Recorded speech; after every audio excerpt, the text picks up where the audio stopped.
doctor. Bueno, me voy a poner en la cámara. Yo quiero para que todos entiendan, la forma que ayer se me olvidó, cómo voy a calificar, va a ser que si tú tienes cero faltas, tienes un 10. Si tienes una falta, tienes 9 de calificación. Si tienes 2 faltas, tienes 8 de calificación. Si tienes 3, serían 7. Si tienes 6, se va bajando 6, ¿no? O 5. Así se va a ir bajando. Entonces, aquí lo que importa mucho es de que estén puntual cuando se tome la asistencia. Si uno llega tarde y yo ya llamé la lista, ya no la tomo como falta. Tienen que tener sus apuntes, tienen que tener sus libros, tienen que tener su oftalmoscopio y la fuente de luz, ¿eh? Que quede claro y lo estoy repitiendo, ¿sí? Bueno, ahora, en esto nos quedamos ayer, que los huesos de la órbita son 7. El frontal, maxilar superior, etmoide, el malar, ¿sí? El palatino y el esfenoide, que son los huesos que tiene la órbita. Ahora, vamos a entrar ya con otro anexo del globo ocular. Y entre los anexos del globo ocular tenemos los párpados. Y los voy a definir como dos velos músculo-membranosos situados delante del bulbo ocular. Es decir, esto sería el párpado superior, esto sería el párpado inferior. A esto le llamo velo músculo membranoso. Y adelante está el bulbo ocular, que es el globo ocular. La característica es que el párpado superior es más alto, más móvil que en relación al párpado inferior. Esa es la característica del párpado superior al párpado inferior. El párpado superior es más alto y más móvil. A eso se refiere. Ahora, entre las funciones que tiene el párpado son: 1, evita la entrada de las partículas extrañas. 2, permite la distribución de la lágrima. ¿Sí? Tenemos una glándula lagrimal que esa es la que va a liberar la lágrima y hace que lubrique el ojo, ¿no? Y esto, al abrir y cerrar los párpados, hace la distribución de la lágrima en forma uniforme. Protege al globo ocular, ¿sí? Protege de la luz excesiva durante la vigilia. Protege la córnea, la conjuntiva, para evitar la deshidratación. Entonces, estas serían las 5 funciones. Evita la entrada de las partículas extrañas, permite la distribución de la lágrima, protege al globo ocular, protege de la luz excesiva y protege la córnea y la conjuntiva de la desecación. Esas serían las funciones que tiene el párpado. Y a este párpado estudiar una cara externa cutánea, una cara interna mucosa, que esta cara interna mucosa está en contacto con el globo ocular. Está en contacto con el globo ocular, ¿sí? Tiene un borde libre y tiene 2 cantos. Uno externo y el otro interno. Ahorita lo vamos a ver. La cara externa, la cara interna, el borde libre y los 2 cantos, externo e interno, que tiene el párpado. Ahora, aquí tenemos, esto sería el párpado superior, esto sería el párpado inferior. Al párpado le voy a estudiar 2 cantos, uno externo y el otro interno. El interno es el que está pegado al hueso de la nariz. Esta es la nariz, mire, el que está pegado al hueso de la nariz. Canto externo al que está pegado al hueso temporal, ¿sí? Canto interno es este y canto externo sería esto. Ya dijimos 1. El borde libre tiene 2, uno superior, que es este, el que estoy señalando, y uno inferior. Superior e inferior. Tiene una cara Esto, la que está a esta cara que corresponde a la piel, se le llama cara externa cutánea. La que está en contacto, este es el globo ocular, la que está en contacto con el globo ocular se le llama capa interna. Esas serían las partes que tiene. Una cara externa, que es la piel, la cara interna, que está en contacto con el globo ocular, como está acá, la que está por dentro, el borde libre superior, canto interno y canto externo. Y aparte de eso, yo le voy a estudiar otras cosas, que es la abertura palpebral. Esta abertura palpebral en el adulto tiene un límite que va de 30 milímetros en su diámetro horizontal y en su diámetro vertical de 10 a 12 milímetros. Ese es lo que mide la hendidura palpebral, que ahorita la vamos a conocer. Tiene 100 a 150 pestañas en el párpado superior y 70 en el párpado inferior. Entonces, si a mí me pregunta cuántas pestañas debo tener en el párpado superior, 100 a 150. En el párpado inferior, 70. En el espesor del tarso de cada párpado, en el espesor del tarso de cada párpado, tiene de 20 a 30 glándulas de mebomio. Y estas glándulas de mebomio son las responsables de las llamadas perrillas, orzuelos que nos sale a todos, ¿sí?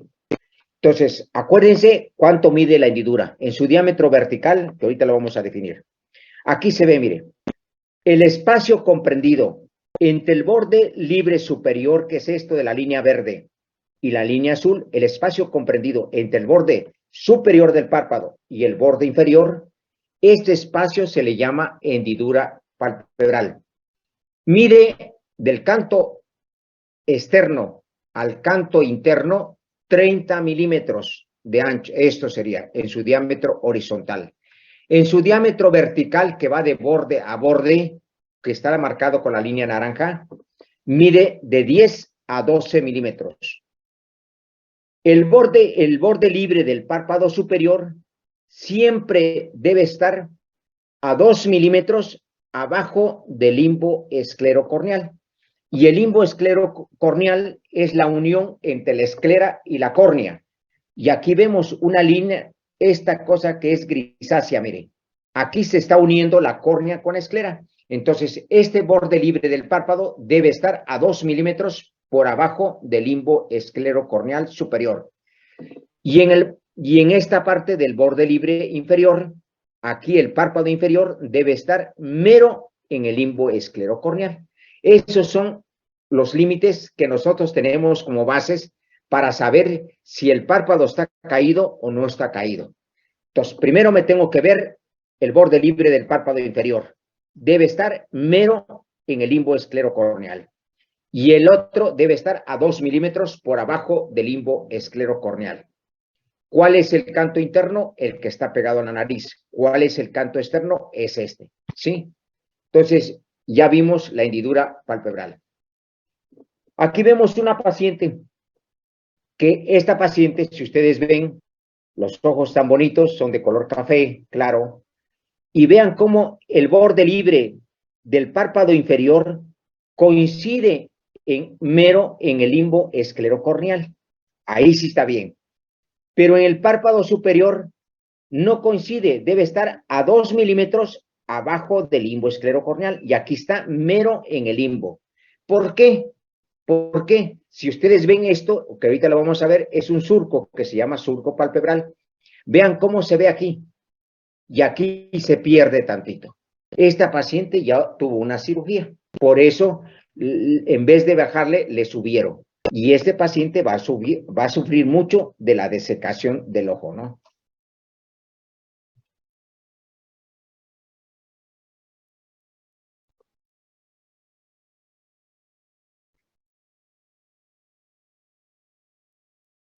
Ahora, otra estructura que me interesa del párpado es esta, que esta línea que está marcada y que tiene una flecha amarilla, ese es el surco palpebral del párpado superior. Esto sería el surco palpebral del párpado inferior. Este surco sirve o nos limita la porción palpebral y la porción orbitaria. Todo lo que va de aquí para arriba sería la porción orbitaria del párpado superior.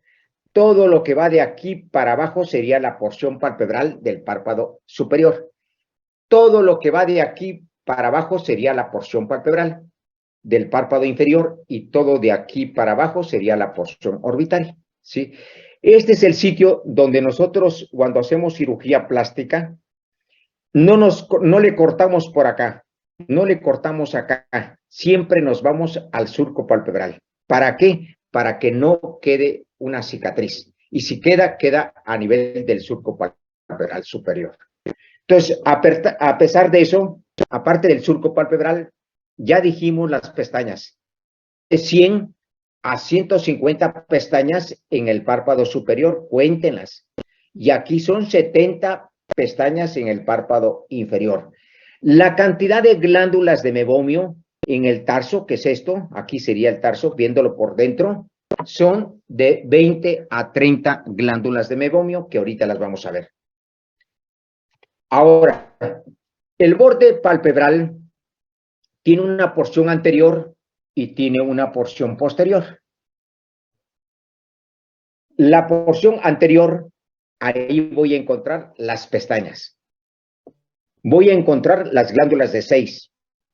Voy a encontrar las glándulas de mebomio, de Moy, que diga.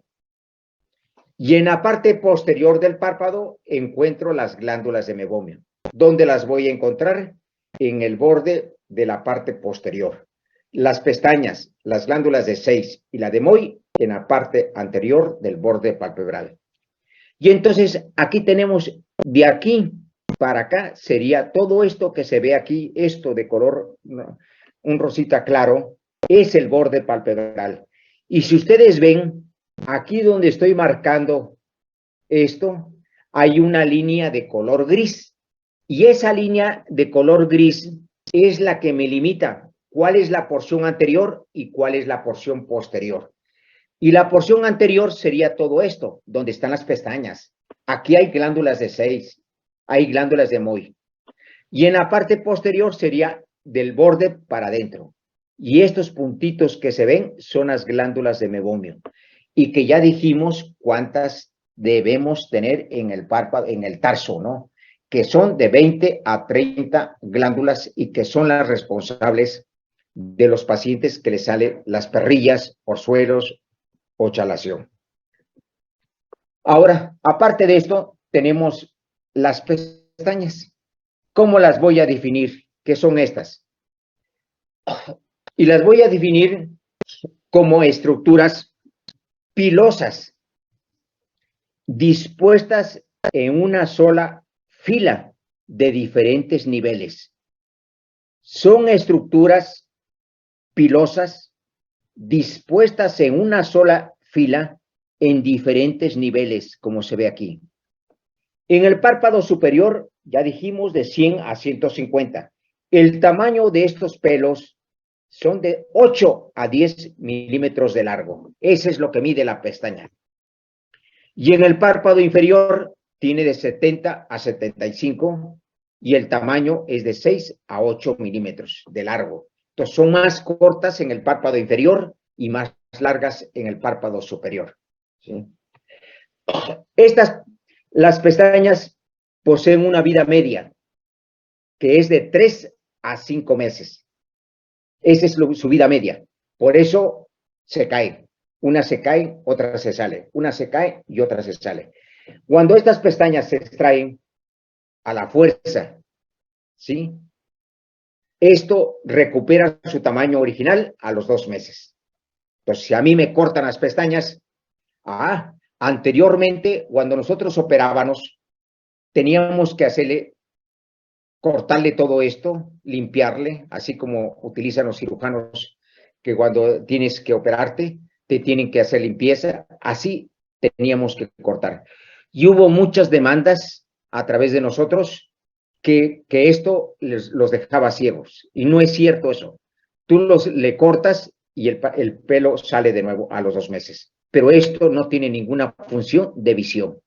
Y hoy ya no las cortamos. Para evitar problemas, lo dejamos así, le lavamos cuando operamos, hacemos una asepsia correcta para evitar las infecciones. Ahora, el parpadeo. El hombre debe parpadear 15 veces por minuto. Todos nosotros debemos parpadear 15 veces por minuto y que dura de 0.3 a 0.4 segundos. Esa es la duración.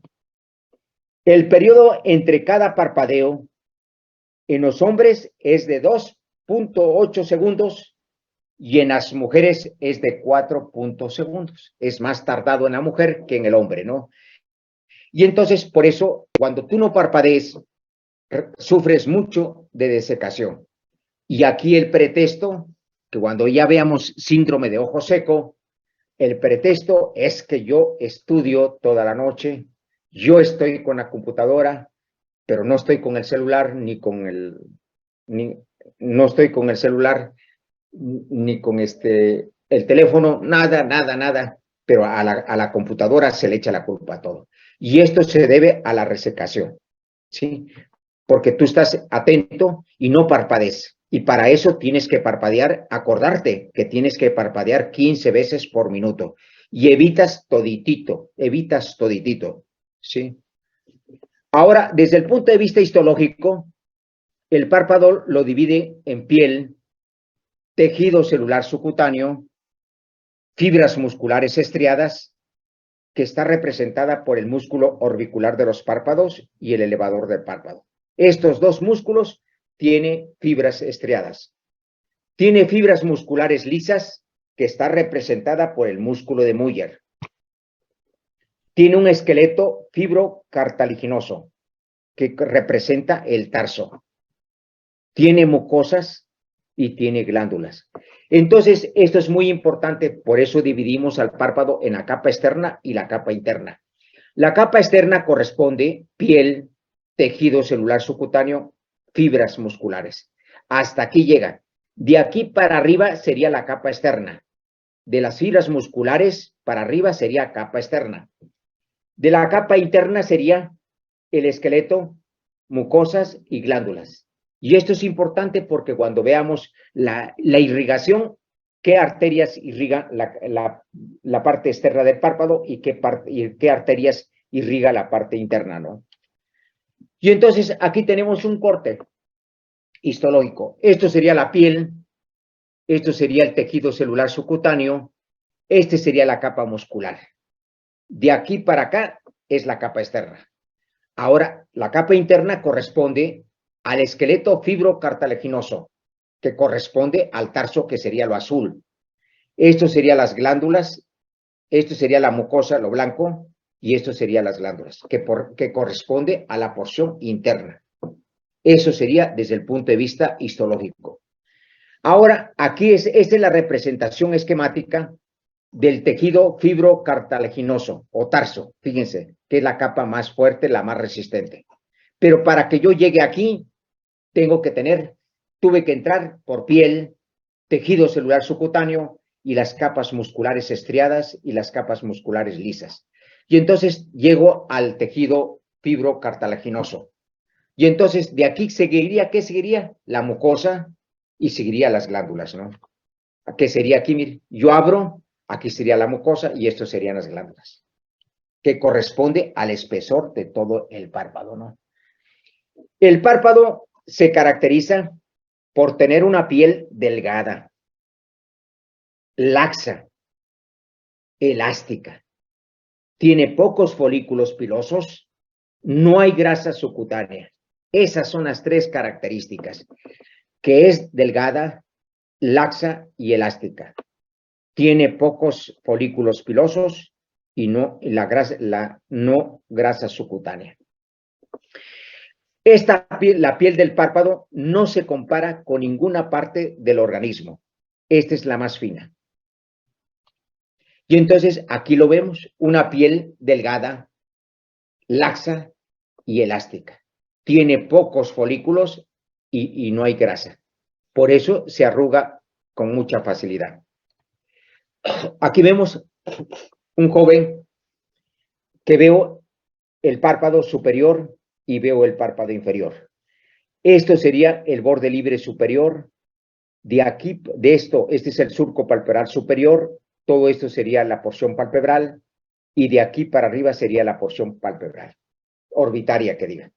Y también veo unos pelos que tienen aquí, mire, que se le llama cejas. Y a las cejas también se le describen tres partes: cabeza, cuerpo y cola. ¿Sí? Ahora también vemos a esta misma paciente, que a esta paciente se le hizo cirugía por presentar muchas arrugas, y aquí se ve, mire, siempre nos vamos al surco palpebral superior. Si queda una cicatriz, pues ya no se nota, ¿no? ¿Sí? Y esto serían las cejas. Entonces, hablando ya de la piel del párpado, ya tocamos la piel, ya tocamos el tejido celular subcutáneo y nos vamos con la capa muscular. Y aquí esto sería el músculo orbicular de los párpados, mire, como su nombre lo indica, que rodea al párpado, tanto uno como en el otro. Ya llegué a la capa muscular. El músculo orbicular de los párpados se ubica en el borde de la órbita, en el borde de la órbita, ahí está. Cuenta con una porción palpebral y una porción orbitaria, que ya lo dijimos. Actúa de manera de esfínter, que es el responsable de abrir y cerrar los ojos, que está inervado por las ramas temporales y cigomáticas del nervio facial. Esa es la importancia de este nervio. Y cuando existe una parálisis facial, aquí se repercute, aquí se repercute. Y entonces aquí vemos, mire, a este paciente que se le va a operar por una redundancia de la piel. Aquí hicimos, mire, nos fuimos al surco palpebral superior. Aquí retiré la piel, el tejido celular subcutáneo y estoy en la capa muscular, ¿sí? Del músculo orbicular, que este músculo lo va a rodear totalmente como se ve aquí, ¿sí? Pero ya cuando yo entro a cirugía, tengo que acordarme que el músculo orbicular está rodeando todo esto, ¿no? Ahora, también en el párpado en el párpado superior encuentro dos almohadillas de grasa en el párpado superior. En el párpado inferior encuentro tres, una interna, una media y una externa. ¿Sí? Y aquí es cuando los pacientes que tienen problemas de que el párpado o tienen muchas arrugas, que el párpado se les cae, nosotros retiramos estas almohadillas. Ahora, ¿qué músculos abren? ¿Sí? Tenemos el elevador del párpado, los retractores del párpado inferior y el músculo de Muller. Esos son los que abren, esos son los músculos que abren. Los músculos que cierran, tenemos el músculo orbicular, que tiene una porción orbitaria, presectal y pretarsal. Entonces, acuérdense cuáles son los que abren y cuáles son los que cierran. Y aquí tenemos la vascularización. Ya dijimos que el párpado lo dividimos en una porción externa y una porción interna. En la porción interna, aquí interviene la carótida interna y el seno cavernoso. Esas son las que van a dar irrigación a la capa interna del párpado. A la capa externa da inervación la carótida externa y las venas faciales. La circulación linfática drena hacia los ganglios submaxilares, preauriculares y parotídeos. Toda la patología del ojo, aquí vamos a encontrar ganglios inflamados, tanto submaxilares, preauriculares o parotídeos. Siempre debo tocar. La inervación motora del párpado está representada por el séptimo par, que inerva el músculo orbicular, el tercer par, que inerva el músculo elevador, y la porción sensitiva está a cargo del quinto par o trigémino. La inervación vegetativa simpática para el músculo de Muller. Esa sería la inervación que tiene el párpado. Por eso es importante desde el punto de vista histológico qué capas tiene el párpado y qué arterias irriga una y qué arterias irriga la otra, ¿no? Y aquí vemos toda patología que tenga en el ojo, se va a drenar hacia los ganglios preauriculares, parotidios o submaxilares. Cualquiera, todo aquí se va a drenar. Esto sería la representación esquemática de la vascularización que tiene el párpado. Esta es la vascularización arterial que tiene el párpado. Es bastante inervado. Y aquí tenemos los nervios que acabamos de mencionar, ¿sí? Ahora, las cejas, que también forma parte de esto, ¿no? Y que lo vamos a definir como agrupaciones pilosas con forma de arco, de concavidad inferior. Eso sería las cejas. Agrupaciones pilosas con forma de arco, de concavidad inferior, formada por pelos gruesos y de implantación regular y uniforme. Esa es la característica de esto. A eso le denomino cejas. Y hay varios términos. Entrecejo quiere decir separación entre ambas cejas, que exista una separación de una a otra, que ahorita lo van a ver. Sinofridia, que quiere decir unión de ambas cejas, que aquí ya no hay separación, aquí se unen las cejas. Hipertricofidia, que quiere decir cejas desordenadas. Alopecia, que quiere decir pérdida del pelo, ¿no? Entonces, todo esto lo tengo que saber porque si llega un paciente que las cejas están unidas, yo no le voy a poner como médico unión de ambas cejas. No, pues es una vergüenza. Le pongo sinofridia y el médico ya debe saber. Hipertricofidia, ya debe saber que es una ceja desordenada. Alopecia, que quiere decir pérdida de pelo, ¿no? Y entonces, este es un paciente normal. Vean la ceja de este lado y vean la ceja de esto. Y entonces, aquí encuentro una separación entre una y otra. Aquí está la separación, miren. Ese es lo normal. Y le llamo entrecejo. Entrecejo. Ahora, esta señora, mire. Aquí tiene la ceja, ya no sé a dónde termina. Esta ceja se sigue y se va de lado. Y a esto le llamo sinofridia, que quiere decir unión de ambas cejas. Que quede claro, no se lo estoy diciendo en forma bruta, lo estoy hablando con diapositivas y lo estoy demostrando cuál es y cómo es, ¿no? Alopecia ciliar, que no tiene pelo, mire, no tiene pelo, quiere decir ausencia de pelo, ¿no? Ahora, esto, vean, ¿qué quiere decir? Hipertricofidia, que quiere decir cejas desordenadas. Y vemos, mire, cómo los pelos, unos están acostados, otros están parados. A eso le llamo hipertricofidia, ¿sí? Entonces, ya vimos los 4 términos: entrecejo, sinofridia, hipertricofidia y alopecia, que ya lo deben saber. Ahora, yo tengo un paciente y que estoy viendo, lo primero que veo es la ceja. Y veo que aquí está poblada. Y aquí ya no hay, mire, ya no hay pelo, ¿sí? Y entonces, este es un signo que se ve muy frecuente en los pacientes que tienen hipotiroidismo. Hipotiroidismo. Y ese signo se llama signo de Bertoch, ¿sí? En la que hay pérdida del pelo, de la parte del pelo de la cola de la ceja, ¿no? Ahora nos olvidamos de los párpados. Hoy vamos a hablar de la conjuntiva, que es otro anexo de esto. Si me cortan, nos vamos y nos vemos mañana. La conjuntiva es una capa conjuntiva mucosa que tapiza la cara interna del párpado a partir del borde libre, que ya lo sabemos, y esta se refleja en los fondos de saco superior e inferior. Recubre el tercio anterior del globo ocular, todo, la mayor parte, hasta el limbo esclerocorneal. Y la función es protectora.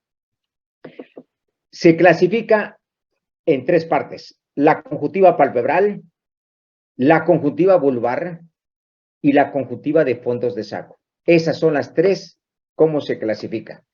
La conjuntiva palpebral, la característica es que es rica en glándulas. La conjuntiva vulvar, que tiene poco tejido adenoide. La conjuntiva de fondo de saco, que es rica en células calciformes, que son células mucosas. Pero la conjuntiva palpebral se divide en tres: marginal, tarsal y orbitaria, dependiendo del sitio donde yo voy a explorar. Si exploro la parte del margen, marginal. Si exploro la parte media, tarsal. Si exploro la parte más hacia adentro, que me toque la órbita, ahí estoy, sea orbitaria. Entonces tiene tres: marginal, tarsal y orbitaria. Y entonces, entre las funciones es protección, como número 1, absorción de los líquidos que nosotros tenemos. Le da motilidad al globo ocular. Es el que permite que se mueva para arriba y para abajo, para todos los lados. Hace que lubrique el ojo. Y también una propiedad es de inmunidad. Y el origen es ectodermo superficial.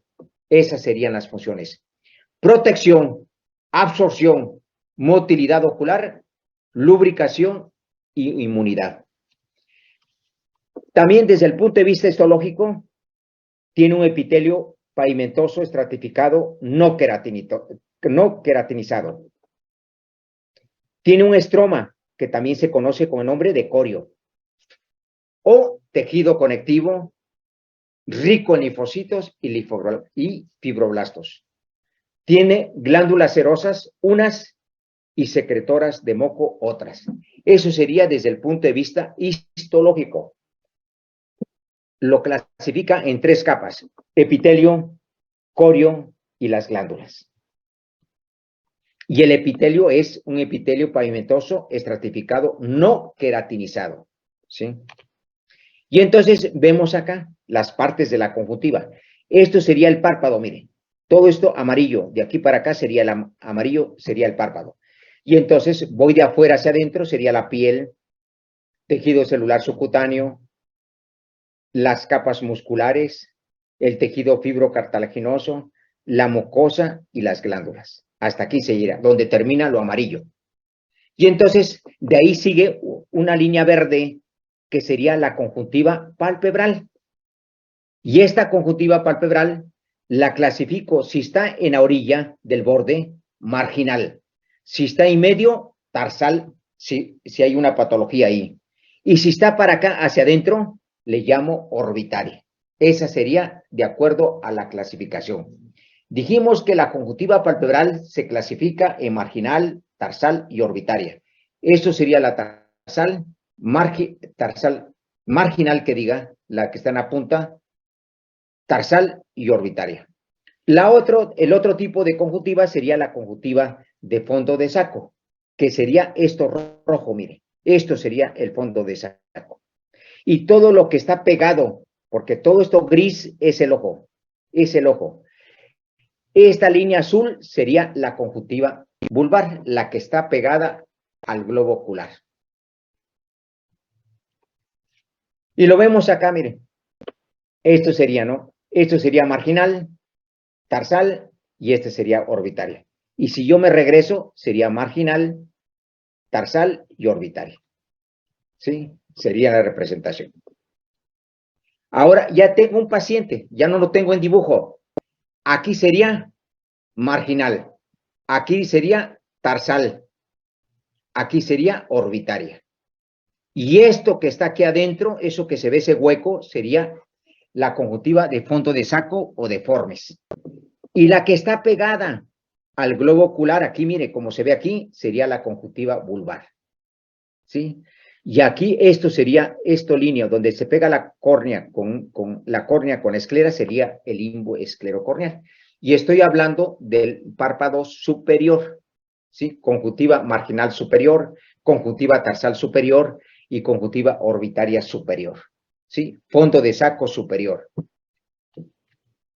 Esto sería la conjuntiva vulvar, la que está pegada al globo ocular. Ahora, aquí vemos, mire, para que se quede más claro. Esto sería el fondo de saco. Aquí se ve el fondo de saco. Más claro no se puede. Y entonces aquí tengo un ojo, mire, y tengo unos números. El número 1 indicaría la conjuntiva vulvar, la que está pegada al globo ocular. La número 3 indicaría la conjuntiva de fondo de saco. Esto sería la conjuntiva orbitaria, en términos orbitaria. Esto sería la tarsal, ¿sí? Aquí lo vemos otra vez, mire. Marginal, tarsal y orbital, ¿sí? Esto sería la conjuntiva tarsal inferior. Ya vimos la superior, ahora vemos la tarsal inferior, ¿sí? Esto sería la vulvar y aquí sería el fondo de saco, lo que está hacia adentro. Ahora, fíjense, nosotros cuando un paciente sufre de una quemadura por un ácido y le tocara en el ojo, muchos pacientes pierden el ojo, ¿no?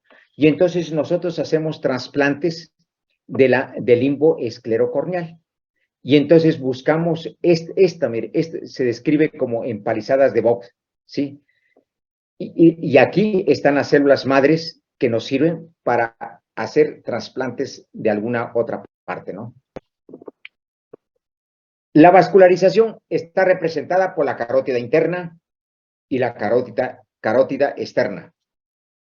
La vascularización venosa está representada por dos sistemas, superficial y profunda. La superficial lo representa las venas palpebrales que drenan a las faciales y estas a la vena cava. Las profundas, las venas oftálmicas que drenan a las orbitarias y estas al seno cavernosos. Tiene linfáticos que también que van a desembocar en la región preauricular, submaxilar y parotidio, igual que la anterior. Tiene una inervación simpática, parasimpática y también a cargo del trigémino, ¿no? Entonces, esa sería la vascularización de la conjuntiva. Pero lo importante es conocer qué partes estoy viendo de la conjuntiva, ¿no? Voy de nuevo. A ver, yo quiero que me digan.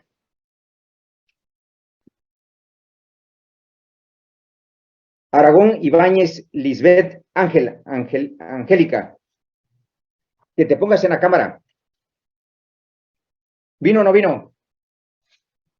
Sí, doctor, aquí estoy, permítame. Mucho tiempo, ¿eh? Calvo, Jiménez, Valeria.